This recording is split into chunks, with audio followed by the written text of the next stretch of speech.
So మామూలుగా block diagram వేసినప్పుడు మన కమ్యూనికేషన్ అంటే ఏం ఎలా చేస్తాము? ట్రాన్స్మిటర్, రిసీవర్,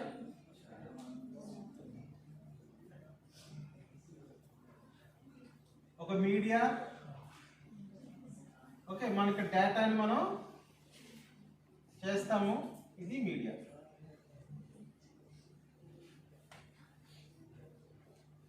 యూజువల్గా ఇది చేస్తాం. సో ఇక్కడ మీడియా దేనికి కనెక్ట్ అయింది?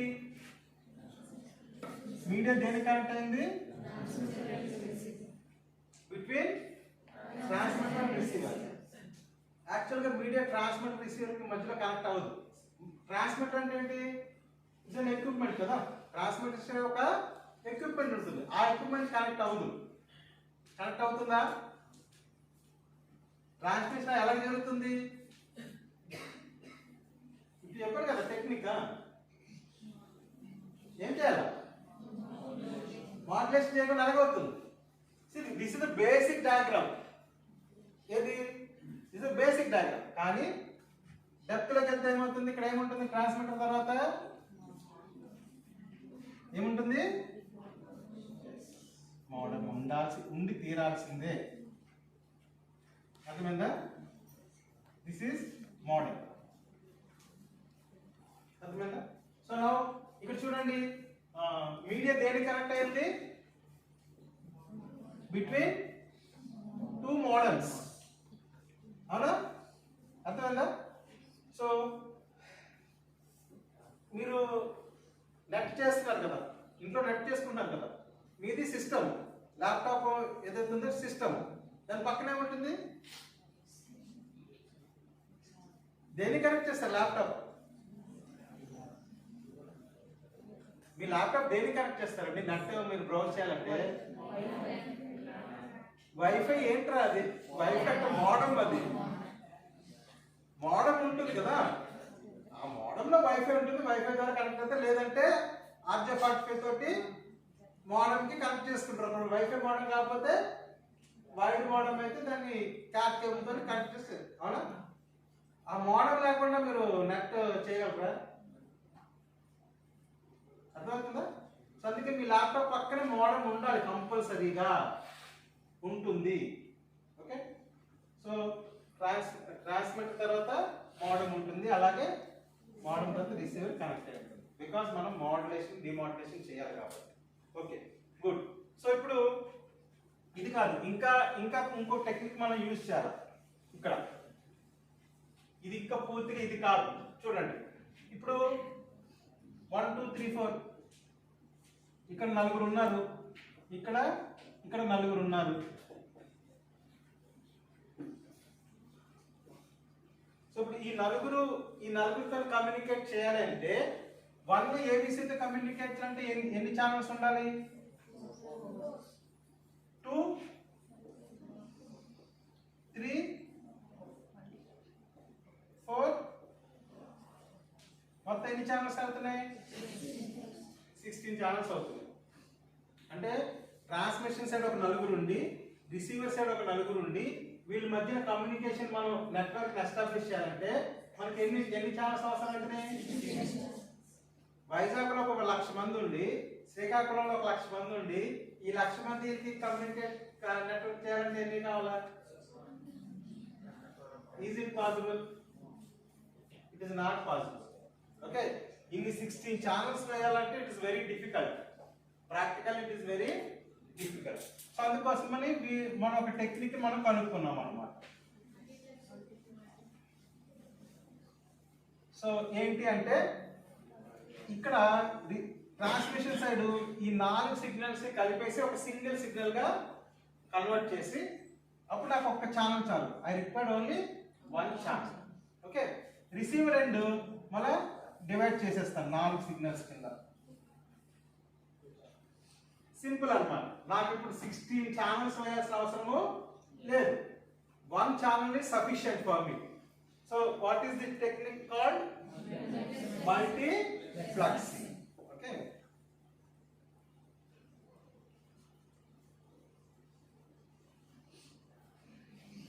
Multiplexing అంటే ఏంటి?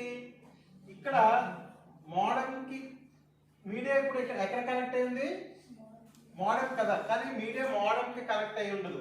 ఓకే, సో ఇక్కడ ఏం చేస్తామంటే మల్టీప్లెక్సింగ్ చేసే డివైస్ పేరేంటి, మల్టీప్లెక్సింగ్ డిమల్టీప్లెక్సింగ్ చేసే ఏమంటారు, మల్టీప్లెక్సర్ డిమల్టీప్లెక్సర్, మామూలుగా ఏమంటారు మక్స్ అంటారు. మనం ఏమంటాం, మనం దాన్ని mux. Mux is a device which multiplexes and at transmitter side, demultiplexes at the receiver side. Okay, so modem తర్వాత ఏముంటుంది, కంపల్సరీగా మక్స్ అనేది ఉంటుంది అన్నమాట.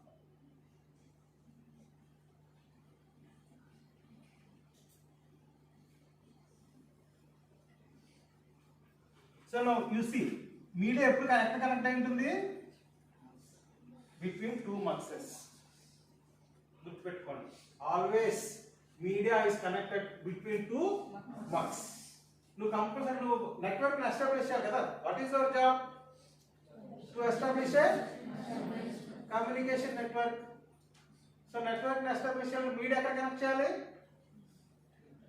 మక్స్ లో పెట్టాలి. అంటే ట్రాన్స్మిటర్ సైడ్ ఒక మక్స్ ని పెట్టాలి, రిసీవర్ సైడ్ కూడా ఒక మక్స్ ని పెడితేనే, మక్స్ ని పెట్టి ఆ రెండింటి మధ్యన మీడియా కనెక్టివిటీ ఇస్తేనే నెట్వర్క్ చేయగలుగుతాం. అర్థమవుతుందా? సో కంపల్సరీగా అంటే మక్స్ అంటే ఏంటి చూడండి, అంటే ఇక్కడ నెంబర్ ఆఫ్ మోడమ్స్ ఉంటాయి. ఓకే, నెంబర్ ఆఫ్ మోడమ్స్ అన్ని మక్స్ కనెక్ట్ అయి ఉంటాయి. అంటే ఇది M1 అనుకోండి, ఇది MN. MN అంటే తెలుసు కదా, నెంబర్ ఆఫ్ ఒక 100 మక్స్ 100 మోడల్ దీనికే కనెక్ట్ ఉంటాయి. ఒక్కొక్క ఈచ్ మోడల్ కి ఒక 100 కంప్యూటర్లు ఉంటాయి. అంటే ఇక్కడ 100 కంప్యూటర్స్ ఉన్నాయి అనుకోండి, ఎన్ని మోడల్ ఉంటాయి, 100 మోడల్స్ ఉంటాయి. ఓకే, అన్ని కలిపి మక్స్ కనెక్ట్ అయిపోతాయి. ఆ 100 సిగ్నల్స్ మక్స్ చేసేసి ఈ కాపర్ అనుకోండి, కాపర్ నుంచి ట్రాన్స్మిట్ అయిపోతుంది రిసీవర్ సైడ్. మళ్ళీ డిమల్టీప్లెక్స్ చేసి అన్నిటికీ దేనికి దాన్ని సెపరేట్ చేసి చేస్తుంది. ఓకేనా? ఒకవేళ ఇది కాపర్ అయితే దెన్ కాపర్, కాపర్ కాకపోతే OFC. కాపర్ అని అవ్వచ్చు లేదా ఆప్టికల్ ఫైబర్ అన్నా అవ్వచ్చు, media. Okay, so this is media. ఇదేంటిది కాపరు, ఇది ఫైబర్. సో మీడియా కాపర్ అన్న అవ్వచ్చు లేదా, సో కాపర్ ఫైబర్ నీకు ఇప్పుడు అక్కడ ఆప్షన్ అంటే నీకు అక్కడ ఫీజిబిలిటీ లేదు. లెట్ అస్ సే కొండ మధ్యలో కొండ అడ్డంగా ఉంది, ఆ రాక్ నువ్వు కేబుల్ వేయడానికి అవ్వదు, ఫుల్ రాకీ ఏరియా. లేకపోతే నీకు కొండ యువతలు నువ్వు ఉన్నావు, కొండ అవతల ఆయన ఉన్నాడు అవతల, ఈ మధ్యన నువ్వు అవ్వకపోతే ఏం చేయాలా? ఇంకో అనదర్ మీడియా ఏంటి? సో మీరు ఇక్కడ నేర్చుకున్నారా మల్టీప్లెక్స్ డిమల్టీప్లెక్సింగ్ అయిపోయిందా? మీకు చెప్పారు కదా, అయిందా లేదా? ఎందుకు చెప్పారు? ఒత్తిగానే చెప్పారా? మల్టీప్లెక్సింగ్ అది మనకు అవసరమా లేదా? సో దాంట్లో కూడా డిఫరెంట్ టెక్నిక్స్ ఉన్నాయి, అవన్నీ నేర్చుకోండి. ఎలాగైతే మనం మాడ్యులేషన్ డిమాడ్యులేషన్ నేర్చుకున్నామో in the similar way multiplexing demultiplexing కూడా మీరు పూర్తిగా దాని గురించి తెలుసుకోవాలి, సబ్జెక్ట్ గురించి పూర్తిగా నేర్చుకోవాలి. ఓకే, సో ఇప్పుడు కాపర్ గురించి కూడా తెలుసుకోవాలి. కాపర్ అంటే ఏంటి, ఎలా ఉంటుంది, ఆ కేబుల్ అంటే ఏంటి, ఎలా ఉంటుంది, ఎన్ని రకాలుగా ఉంటుంది, దాని గురించి మనం తెలుసుకుందాం. ఓకే, అంటే మీడియా గురించి కూడా నేర్చుకోవాలి కదా.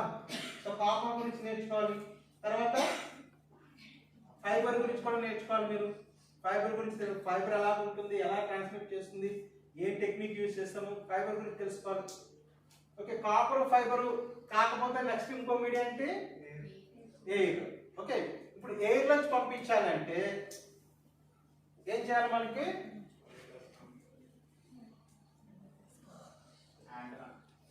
కరెక్ట్. ఇప్పుడు మనం ఎయిర్ లో సిగ్నల్ పంపించాలంటే we required antennas. Okay, antennas ఉందా? ఫైన్ లెవెల్ ఉందా? ఇప్పుడు ఉందా? So parabolic antenna, dish antenna, అన్ని చాలా రకాల యాంటెనాలు ఉంటాయి. అన్నిటి గురించి తెలుసుకోవాలి, వెరీ ఇంపార్టెంట్. అంటే ఒక్కొక్క యాంటెనా ఎలాగా రిసీవ్ చేసుకుంటుంది సిగ్నల్ ని, ఓకే, ఏ యాంటెనాని ఎక్కడ మనం యూజ్ చేయాలి.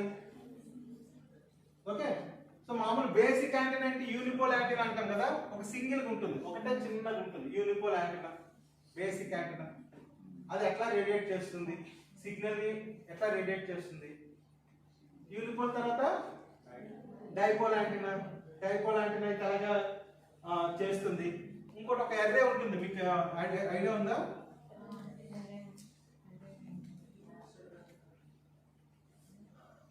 ఈ టైప్ ఆఫ్ యాంటీనా మా చిన్నప్పుడు, మీరు అప్పుడు చిన్నప్పుడు దీంతోనే కుస్తీలు పడేవాళ్ళు.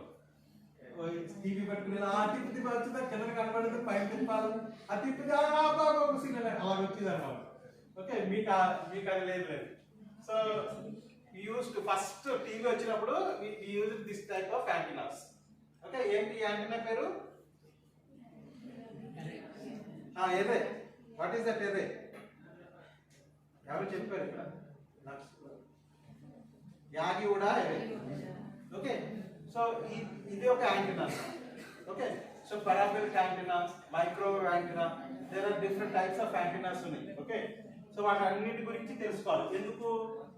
If you want to send the signal through air, air నుంచి పంపించాలంటే రెండు కావాలి, రెండు యాంటీనాలు కావాలి. ఓకే, సో ఇక్కడ మెయిన్ బేసిక్ అంటే ఫండమెంటల్ గా if you are using the two antennas, basic గా కావాల్సిన రిక్వైర్మెంట్ ఏంటి? రెండు యాంటీనాలు ఉన్నాయండి, రెండు యాంటీనాల మధ్యన మీరు కమ్యూనికేషన్ చేయాలంటే what is the basic requirement? Media అలాగే ఉందమ్మా, ఎయిర్ ఉంటుంది, ఎయిర్ లేకుండా ఉండదు కదా. రెండు యాంటీనాలు పెట్టేస్తే వెళ్ళిపోదు. మెయిన్ రిక్వైర్మెంట్ ఏంటి? రెండు యాంటీనాలు కన్నా చదువుతున్నారు కదా ఇప్పుడు మీరు, యాంటీనాస్ చదువుతున్నారు కదా.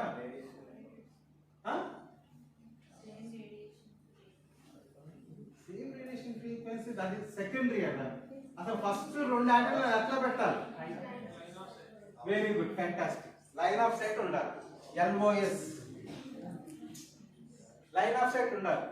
ఇఫ్ లైన్ ఆఫ్ సైట్ అంటే ఏంటి? ఒక యాంటీనా ఉంది, ఓకే, ఈ యాంటీనాలో ఉంటే ఎగ్జాక్ట్ గా దానికి ఆపోజిట్ గా లైన్ ఆఫ్ సైట్ దొరకాలి. అప్పుడే you can communicate, you can send the signal. దీన్ని ఎలా పెట్టేసి దీన్ని ఎలా పెట్టి పంపించి రిసీవ్ అవుతుంది ఎంత చేసినా అవుతుంది. ఎందుకంటే లైన్ ఆఫ్ సైట్ లేదు కదా. లైన్ ఆఫ్ సైట్ ఉంటేనే నువ్వు సిగ్నల్ ని పంపించగలవు. దిస్ ఇస్ బేసిక్ రిక్వైర్మెంట్, అది ఉండాలి. ఏంటది? లైన్ ఆఫ్ సైట్ అంటుంది. లైన్ ఆఫ్ సైట్ ఉంటేనే రెండు యాంటీనాల మధ్యన నువ్వు సిగ్నల్ ని ట్రాన్స్మిట్ చేయగలుగుతావు. అర్థమైందా?